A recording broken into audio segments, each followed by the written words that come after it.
You know, today, when we talk about Africa, we talk about her in the manner in which we know her after the Colonial project. So we talk about Ghana as if Ghana started existence in 1957. We talk about the 54 recognized countries as if there was no life before they regained their independence. We talk about education as if prior to the coming into the continent of the colonizers, led by the Portuguese, whose handiwork you see at Elmina, prior to the advent of the British, the French, the Dutch, the Italians, and the Germans, and even the Arabs, that we did not exist and there was no education. That is a falsehood. We know that when the Europeans were still living in darkness, here in West Africa, they were organized kingdoms. We know there were universities.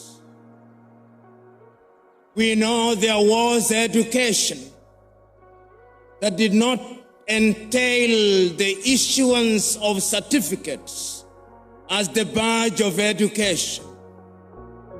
If you ever doubted this, you only have to familiarize yourself with the works of Senegal's Cheikh Anta Diop. Cheikh Anta Diop reminds us that the Greeks learned their mathematics here, that their theories of construction were learned here, that there were great artists here. Africa had a golden age. But we must never make the mistake of romanticizing the past and forgetting that we have now and the future to live for. Indeed, our very presence here under the theme Empowering Minds and Shaping the Continent for the 21st Century is a reminder to us that we have a duty to reclaim our past. And what we are doing here has been done several years before.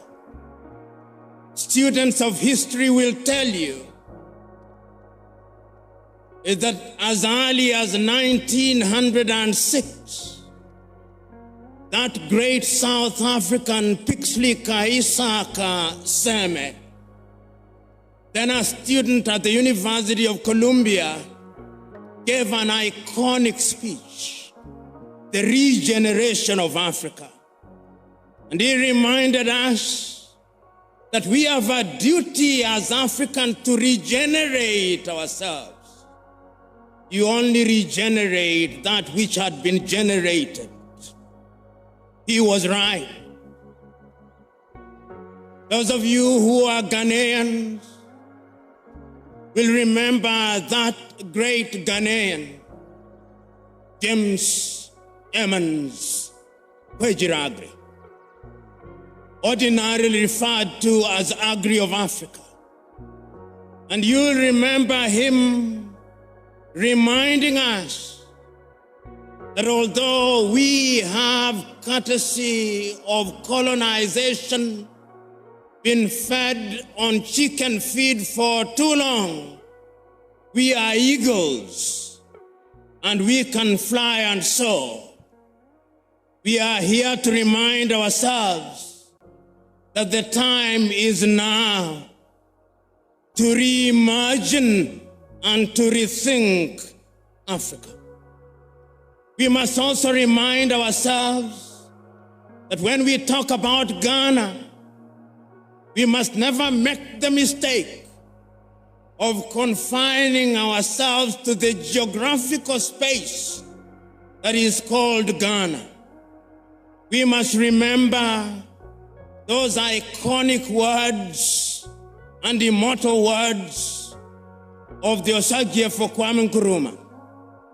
On the day when you celebrated the regaining of Ghana's independence, and you said the independence of Ghana means nothing if the rest of Africa is not independent. And he did not just mean the continent of Africa. He meant our kith and kin in the diaspora, to be found in the Caribbean, to be found in the United States of America, to be found in Europe, to be found in Australia. He meant all of them. And today we are here to talk about rethinking of education, because we in Africa have borne the brunt of abuse. That which we had was disrupted. In Mali, which is not too far from here, in the 14th century, long before the American Declaration of Independence, long before the Universal Declaration of Human Rights, long before all these declarations that you hear about, there lived a man, Sundiata Keita. And there was a Declaration of Human Rights, the Mandian Charter. You could not write a charter if you had no education. We had education. You are not far from Benin. The walls of Benin, history will tell you, were longer than the great walls of China. The Europeans and Americans are now admitting that they stole our artifacts and they are returning them. We had education here. The Monomotapa Empire in what is now called Zimbabwe.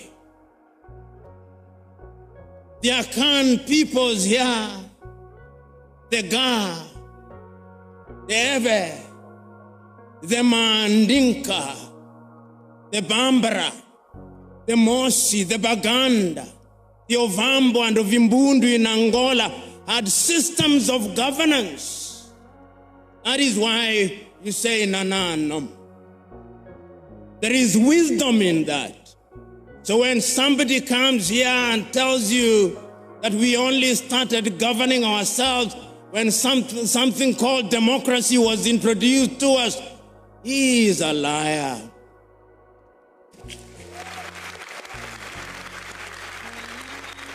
And we are telling ourselves that we were disrupted. This is why we have this conversation today. The disruption was so great that today, here in Ghana, when you go to Tamale, the Moba people are to be found in Togo and to be found in Ghana.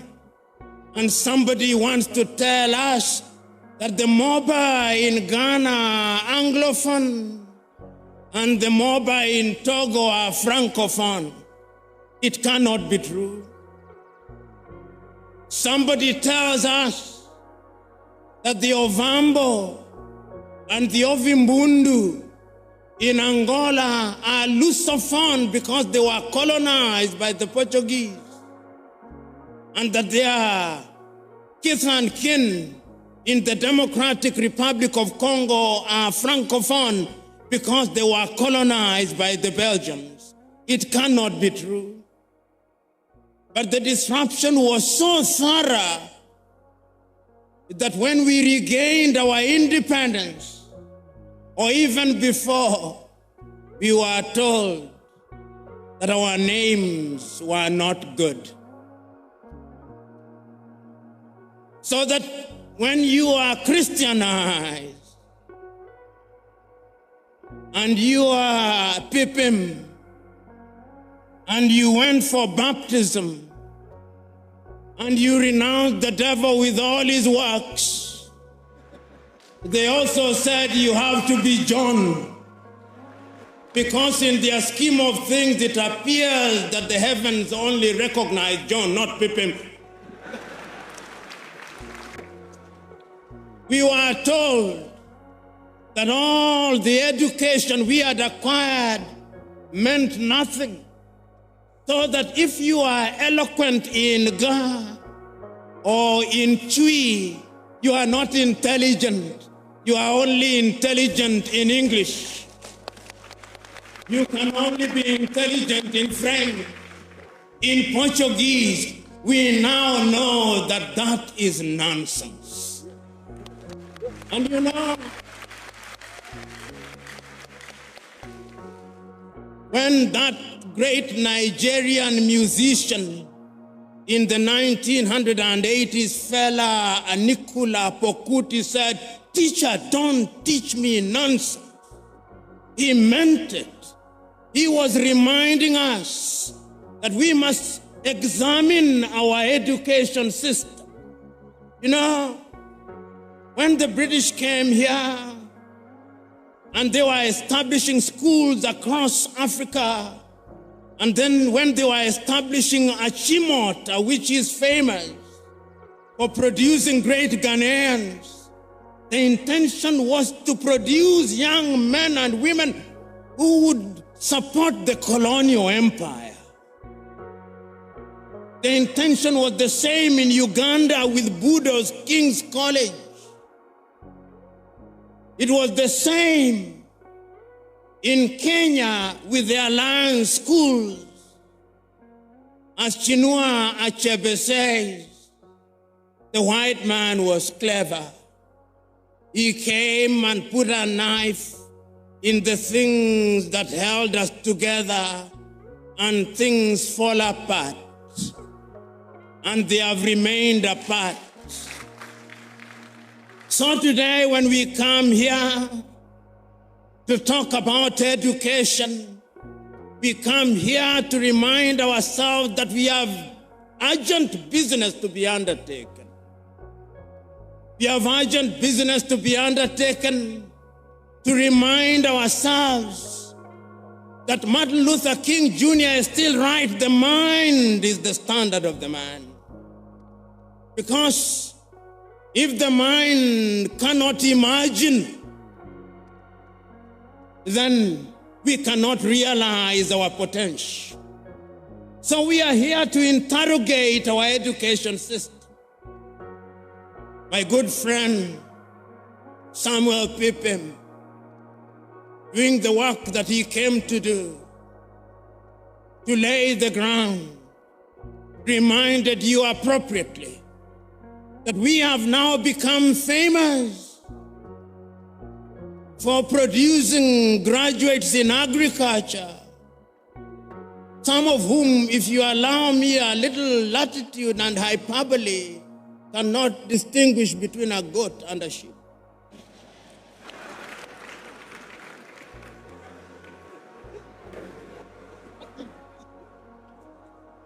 And that is why every person you ask in Africa is a farmer, but we are still importing chicken from Brazil.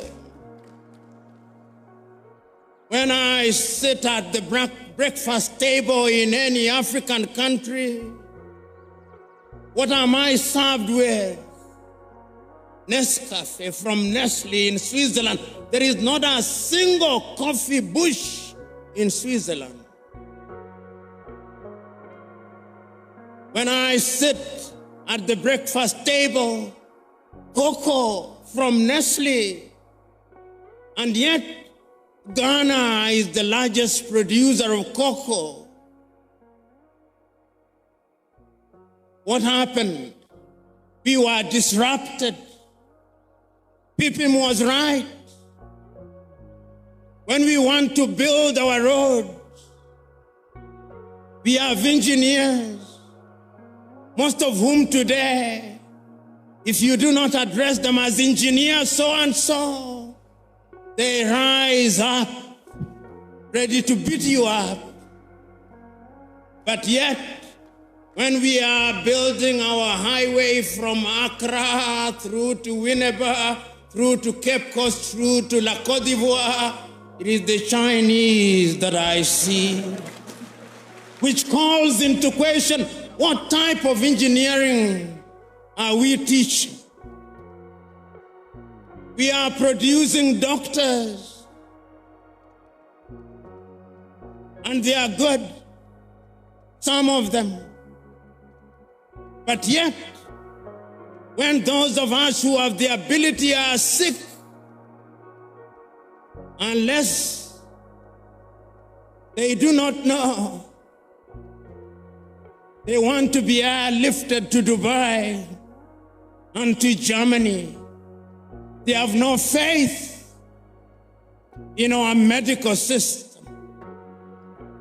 When we are sick during COVID, all Africa is crying to America, oh, give us Moderna, give us Pfizer, to the Russians, give us Sputnik. We are crying. Yet we have universities with professors in medicine.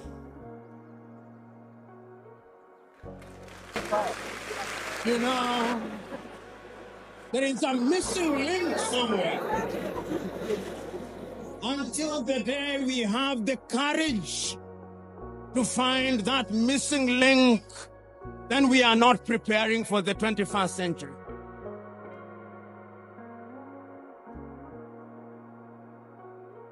Today, as I came here, courtesy of my host, I was driven in beautiful cars. Oh, none was made in Ghana.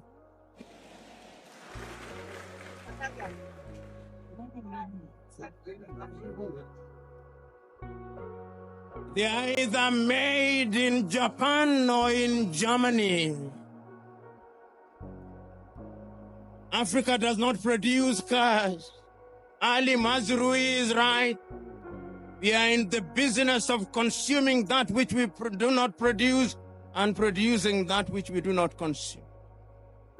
We must re-examine our education system. Even in matters as mundane as sports, which is a multi-billion-dollar industry. The United States of America offers our young men and women scholarships to study sports. Our universities don't. Football is a multi-billion-dollar industry. But yet, when one of the masters of ceremony was speaking in jest, it is not the anthem of Asante Kotoko that he remembered, but that of Liverpool, we shall not walk alone.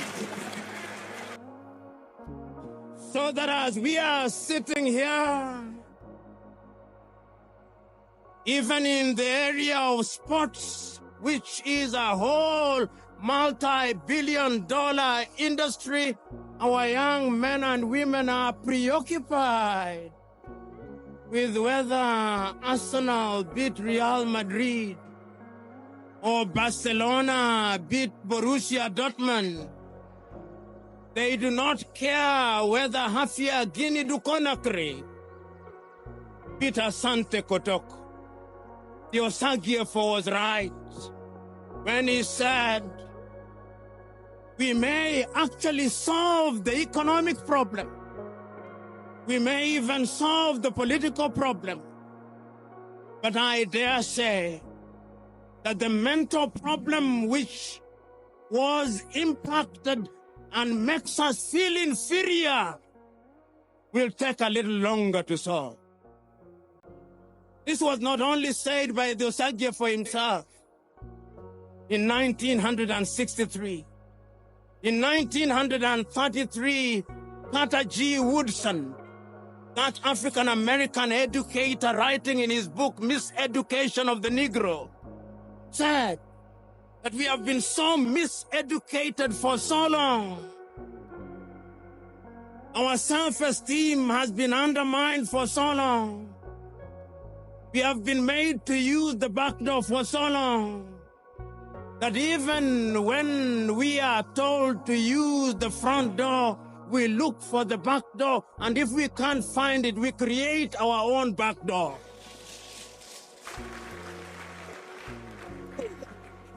The level of our miseducation is amazing. We must change it in order to enter into the 21st century. You know, Brother Pippin, when you said that our passport, technological passports to the 21st century and visas to boot are expired, you are right. How can we play football on the games of rugby, on the rules of rugby? How? This is the question that we want to address today. We are talking about agriculture. And we are saying that we are now using technology to feed ourselves by manipulating the element. The Chinese are seeding the rain so that it may rain. They have no problem with those of us who pray we must. But this misguided belief by Africans, when there is no rain, we pray and do nothing about it, is completely misguided. The divine instruction was go ye and subdue the world. And subduing the world is by using our minds, by using the knowledge that we have. This is what the universities must ask. If you are a teacher, what kind of a teacher are you? Today, if I stood here and asked young Africans, and there is no shortage of them here, how many African authors do you know? And I asked, which is the last book of Chinua Achebe that you read? Or Kofi Awunor? Or Aikwe Iyama? Or Kamara Lai? Or Flora Nwapa? Or Dambisa Moyo? Or more recently, Chimama and Ngozi Adichie? Or Yagyansi? How many have? We have been made to believe that it is only Shakespeare and Charles Dickens that matter. The time is now for us to change our minds. And we can only change our minds if we decolonize our minds. Ngugi Wa Thiong'o, that famous Kenyan writer, says, until the day that we decolonize our minds, we are going nowhere. And Ngugi reminds us that we may have decolonized our countries, but there is something called decoloniality, totally liberating ourselves from the mental chains of the colonized. You know, Osagie, to whom Africans owe an apology, wrote in his great book, Neo-colonialism, the last stage of imperialism, and the most dangerous. We are in that stage. That stage when the colonizer still wants us to believe that our literature is inferior,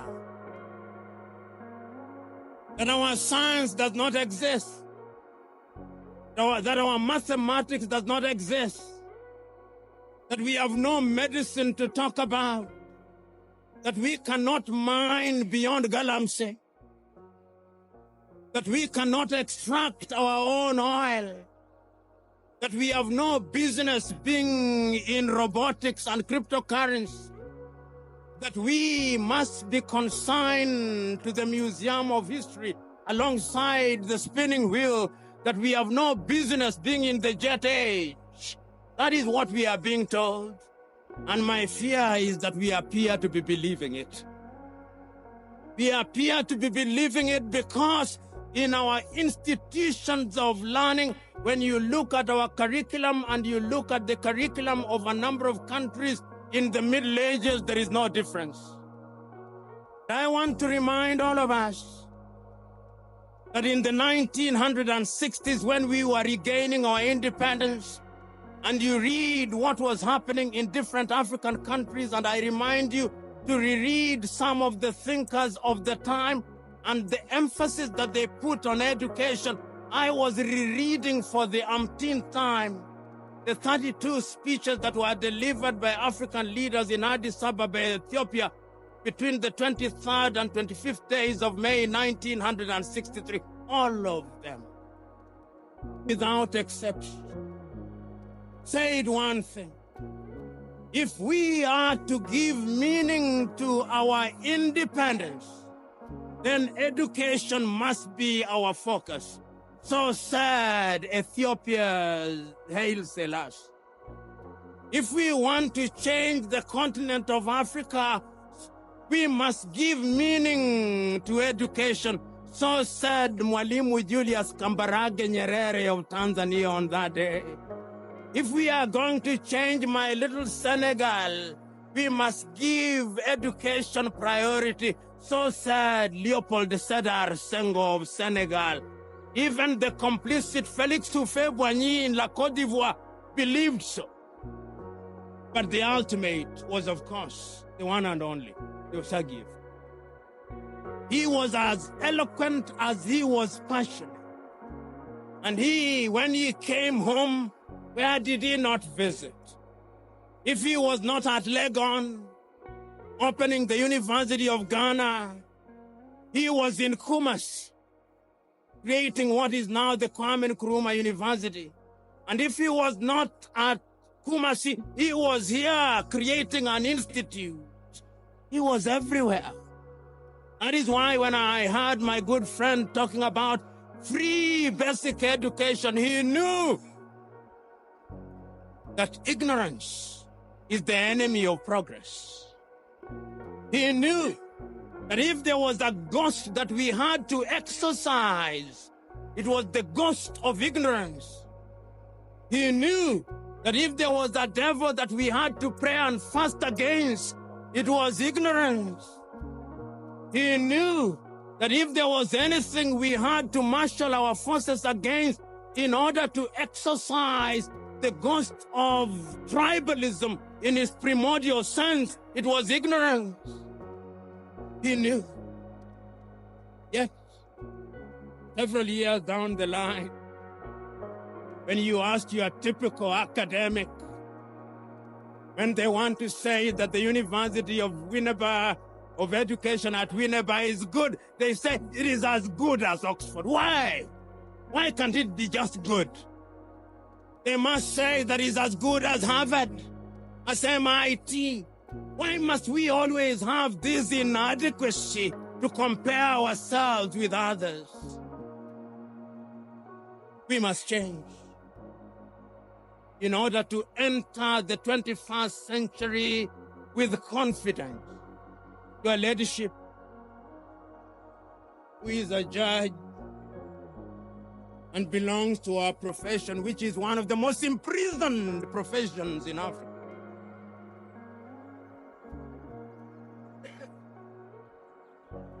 When you see our judges dressing, they still dress like Father Christmas.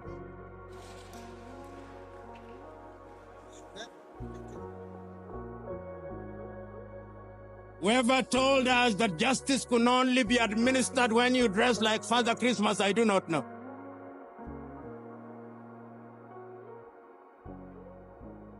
When we are citing, even deciding a matter on land law in Ghana, in Cape Coast, we still want to cite some decision that was made by some English judge in the 13th century, as if we did not have our own land law. The time has come that we must rethink and re-enter the 21st century with laws that are known to Ghana. Ask the Ghana if they do not have laws that if we refine cannot lead us into the 21st century. Ask the Akan people if they do not have such laws. Ask the Fante people if they do not.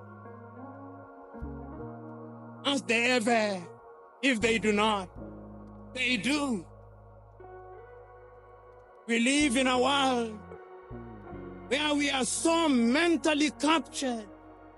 Now, those of you in the middle class, your greatest claim to fame is that my daughter can no longer speak Chui and is meant to be a badge of honor.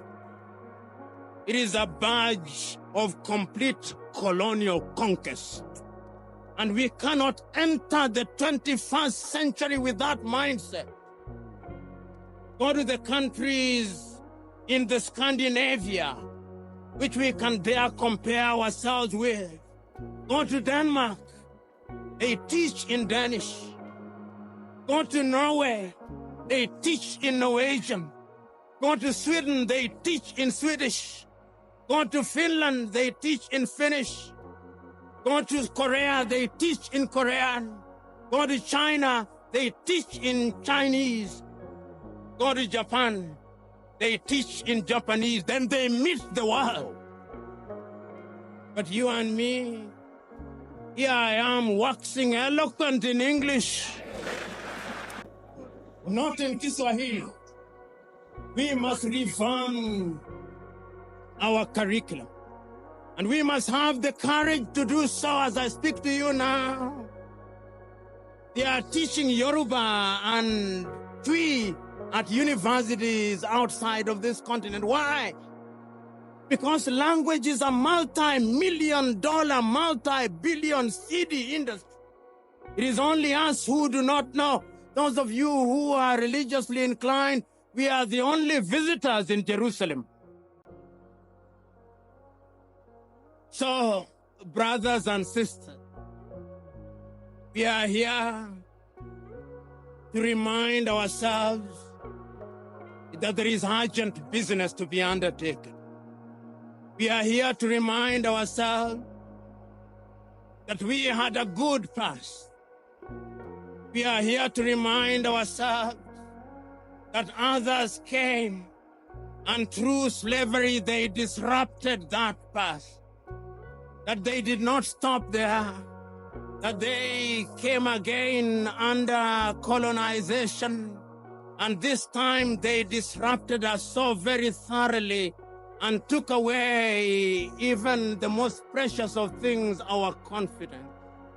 That when they came here and imposed an education system, that education system had only one agenda. The agenda was to create men and women, if they were the English who colonized you, who could speak English and be their clerk. If you are colonized by the French, that you could speak French or Portuguese or Italian or Germany. When we regained our independence, we only made cosmetic changes. The time is now to go deep and remove the cosmetics and go to the fundamentals. And I'm suggesting to you that that has been done. You know, those of you who are a little older will remember that 30 years ago, China was not famous for much. They were only famous for Chairman Mao, for the Long March. Today, Even the toothpicks in your hotels here in Winneba are from China. Today, you go to the shops, even the inauthentic Kentes are from China. They have franchised, indeed, patented Kente. You go home, your television is Chinese or Korean. You are being persuaded to use your phone. I suspect you are either using Samsung or Huawei. What did China do 30 years ago? They made a decision that we are going to change our education system. And they changed the education system. They engaged in agriculture. They engaged in technology. They engaged in medicine. They engaged in everything. And today, China is the second strongest economy in the world, with a GDP of no less than 19 trillion United States dollars. Compare that with little Ghana. Compare that with little Sierra Leone. Compare that with little Kenya, with little all these countries. What they did was to change their minds in order to change their future. And that is why when we are building roads, whether it's in Nairobi, Kenya, or in Accra, Ghana, or in Dar es Salaam in Tanzania, or in Senegal, or in Ouagadougou in Burkina Faso, or Bamako in Mali, or Harare in Zimbabwe, or in Zambia, who do we find? Chinese. Because they changed their mind. The time is now for us to change our mind. The academics who are here must agree with me that we have sinned and fallen short of the expectations of our country. And that the time is now to say that we should be forgiven. And if our generation committed those mortal sins, you up there must not repeat those mistakes. You must not repeat those mistakes. You must use the examples and the experience so that you do not step on the landmines that we stepped on. That is why Chinua Achebe said, where are the young suckers that will grow when the old banana dies? These are old bananas. You are the young suckers. So rise up. Africa is not expecting you to engage in a perpetual state of lamentation. No, lamentation will not help you. And I want to remind you that when you are here in Ghana, don't compete with Liberia. You will beat Liberia. Don't compete with Benin. Don't compete with Togo. Don't compete with La Côte d'Ivoire. Don't compete with all these little African dwarfs. Compete with giants. And when Ghana wakes up, this Ghana, sometimes when I think about Ghana, I think about Kwame Nkrumah. And to think about his books,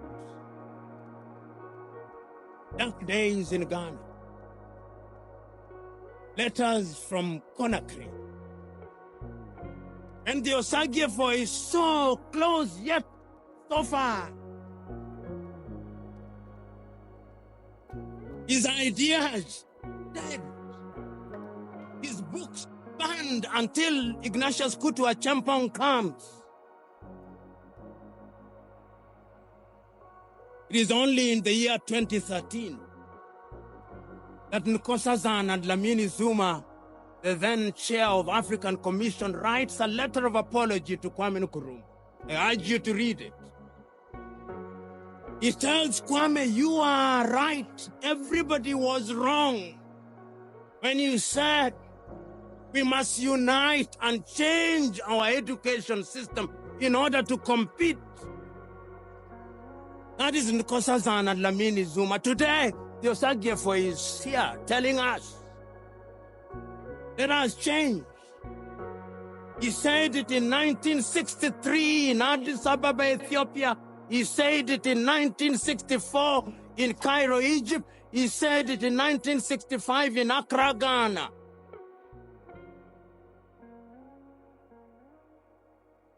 And on 6th day of March 1997, on the occasion of the celebration of 40 years of independence of Ghana, Kambarage Nyerere himself also apologized to Osagie for Kwame Nkrumah.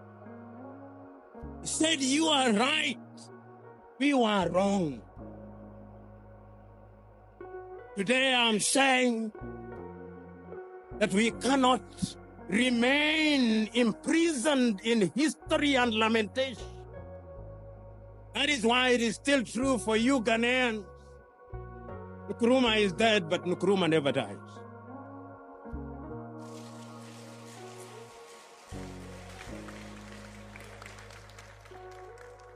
And the reason why he never died is that his ideas are evergreen.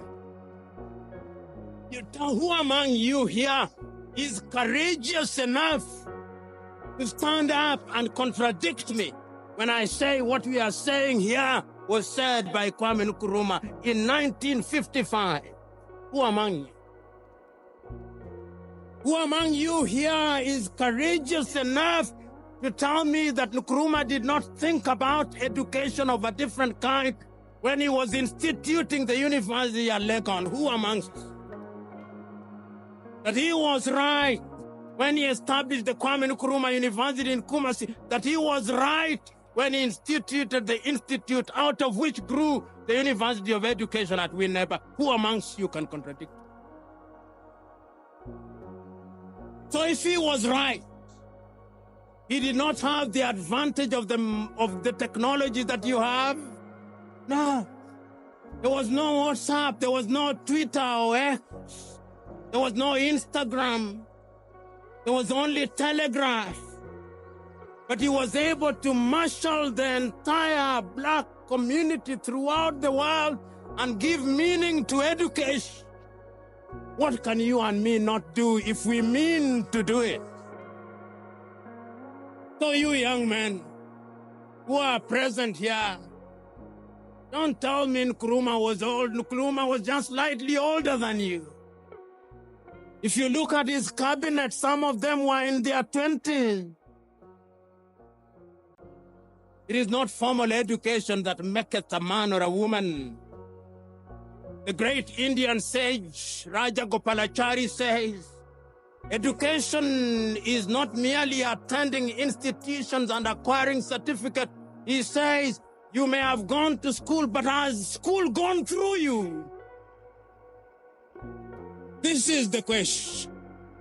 So, ladies and gentlemen, here today, we are here to tell ourselves ad nauseum that the mother continent can change, and she will change.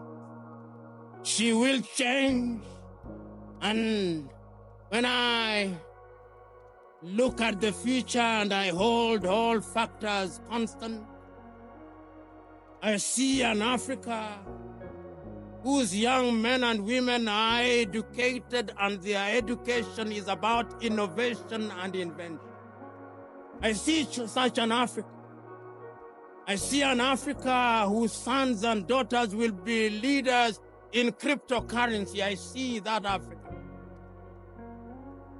I see an Africa where all the cars running from Addis Ababa in Ethiopia to Banjul in the Gambia will either be made in Togo, Burkina Faso, or Uganda. I see that Africa. See an Africa where the Ghanaian doctors who are running hospitals in the United States and in the United Kingdom will have the courage to come back home because there is something called a hospital where they can do their trade. I see such an Africa. I see an Africa where we will have our own satellites that are launched next to Elmina Castle, and they'll go out there in the orbit, and we shall not be depending on Vodafone. I see such an Africa. I see an Africa where we will be able to produce enough rice, enough cocoa, and enough gold, and we will process it here, and that you will be selling it to Nairobi, Kenya, Dar es Salaam in Tanzania, and it will not be necessary to look to the outside world. I see such an Africa.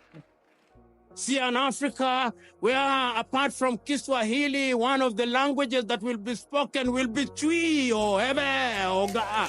I see such an Africa. That Africa is possible.